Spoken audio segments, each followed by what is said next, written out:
Hello, elementary school students across America and on United States military bases around the world.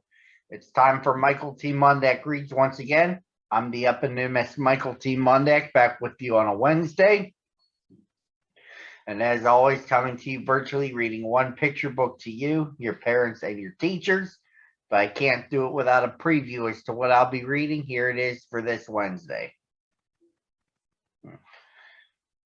It's nice to be part of a club, but what if someone in your own ranks became the troublemaker of the whole group? The Get Along gang had to deal with one within their ranks and threatened to get back at him by giving him a taste of his own medicine. Then, knowing that wouldn't work, they tried to not pretend he wasn't there. But that led to a skirmish. And then they tried ejecting him from the club. And then he came across two bullies, awful, more than him. And so he had to do something to stop them. And it worked. It's part of Margot Lundell's storyline titled The Get Along Gang and the Big Bully, with illustrations by Daryl Baker. Our thanks to American Greetings for giving us the permission to read this book. Let's get started. One hot summer day in Green Meadow, the Get Along gang decided to go swimming.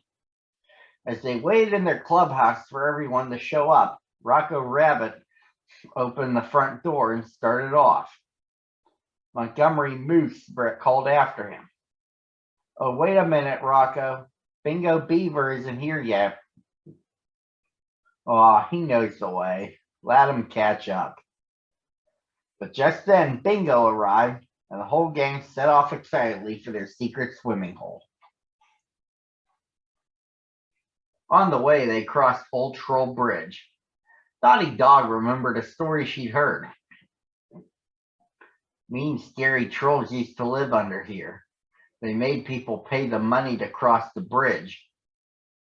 Portia Porcupine, the littlest member of the gang, was scared. "Dottie, are you sure there aren't any trolls anymore?" Rocco sneaked up behind Portia and grabbed her. "Gotcha, Portia. Under the bridge with you." "No, let go. I want down." Portia began to cry. Bingo grabbed Rocco's arm. "Let her go, Rocco. I bet you'd be scared too if someone did that to you." Rocco just laughed as he put Portia down. "No, I wouldn't. I'm tough. I'm not afraid of anybody." When they got to the swimming hole, everyone jumped into the pool, inviting water, except Wilma Lamb. She didn't want to get her curls wet, so she floated on her raft. Rocco paddled over to her. "Hey, Wilma, you look hot. Let me cool you off." He splashed water all over her. When Breaker Turtle came out of the water, he couldn't find his glasses where he left them. Rocco giggled and shouted at him, "Hey, Breaker, here are your glasses under this pricker bush. I wonder how they got there." The gang glared at Rocco, but he just smiled. "Gotta go now. See you later." Montgomery called an emergency meeting of the gang right then and there. "We have to do something about Rocco.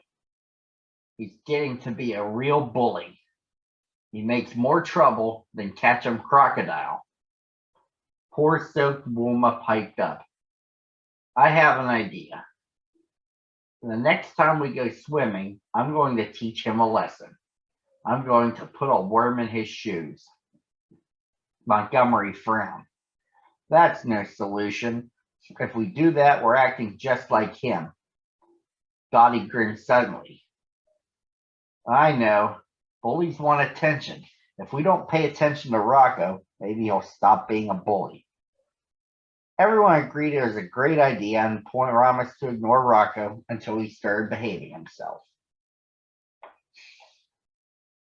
The next day, everyone met at Hoofnagel's Ice Cream Emporium. Mr. Hoofnagel was in a bad mood because the chocolate syrup that had been delivered was bitter instead of sweet. Rocco rocked up behind Dottie, and when she wasn't looking, reached for her soda and drank it down in one gulp. Dottie was furious at Rocco, but she remembered her promise, and didn't say anything. Rocco grinned at her. Thanks, Dottie. That was delicious. Hey, Zipper, I like that headband you're wearing. Rocco grabbed the headband, and angrily, Zipper Cat jumped up to get it back. Rocco sat on Zipper's stool. Zipper was so angry he couldn't stay quiet anymore. Get off my stool. I was there first. Mr. Hoofnagel frowned and pointed toward the door. Get out of here, all of you. I won't have any fighting in my establishment. Outside Hoofnagel's, the gang turned on Rocco angrily. Zipper snapped, We've had it. We don't want you in the club anymore. Montgomery tried to calm things down. Let's all cool off. We'll see you tomorrow, Rocco. Rocco sat down on the curb, all alone. He felt terrible. I was only joking. I didn't mean to make everybody mad at me. Suddenly, Rocco noticed Catchum Crocodile and his chum Leland Lizard in the alley next to Hoofnagel's. They were taking the chocolate syrup that Mr. Hoofnagel had set outside. Catchum chuckled as he pulled the cans out of the box. That stupid get-along gang is going to be so mad when we pour the sticky syrup all over their clubhouse.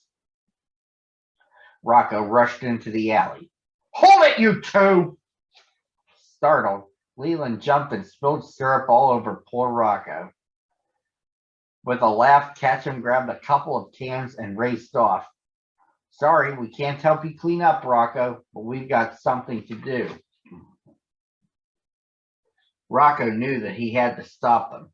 He raced through the woods ahead of them to the old troll bridge. On his way, he grabbed handfuls of leaves and twigs and stuck them to his body with the sticky syrup. Then he hid under the bridge and waited. Soon Catchum and Leland, still chuckling, walked onto the bridge. Suddenly, they heard a menacing voice. Stop! Who goes there? Catchum nearly dropped the syrup cans. Yikes! It's a troll! Trembling, Catchum leaned over the edge of the bridge and peered underneath. Rocco jumped out of the shadows. Get off my bridge or I'll eat you for breakfast. Catchum was scared out of his wits. Run for your life! Run! A few minutes later, Bingo came by and saw Rocco picking the leaves off himself. Rocco told him what had happened. I'm sorry I've been such a troublemaker lately. I've been as awful as Catchum. Bingo patted him on the shoulder. Well, you're a hero now. You saved the clubhouse. Stay here while I get the others. The whole get-along gang raced from the clubhouse back to Old Troll Bridge. There they helped Rocco take off the leaves he'd stuck on himself. Portia giggled when she saw him. You make a pretty scary troll, Rocco. I bet Catchum just about fainted when you jumped out at him. Rocco jumped into the stream to wash off the syrup. Montgomery sat on the bank. Rocco, you really aren't afraid of anybody. Not even Catchum Crocodile. Catchum's just a bully. I know all about bullies. I used to be one. And as the gang started back to their clubhouse, Wilma spoke up. I still think the worm was a good idea. The next time I see Catchin' barefoot, I'm going to put one in his shoe. And the whole gang agreed. That didn't sound like a bad idea after all. And that, boys and girls, is where the story ends. I'll be back with you on Thursday at the same time on the same channel. See you tomorrow.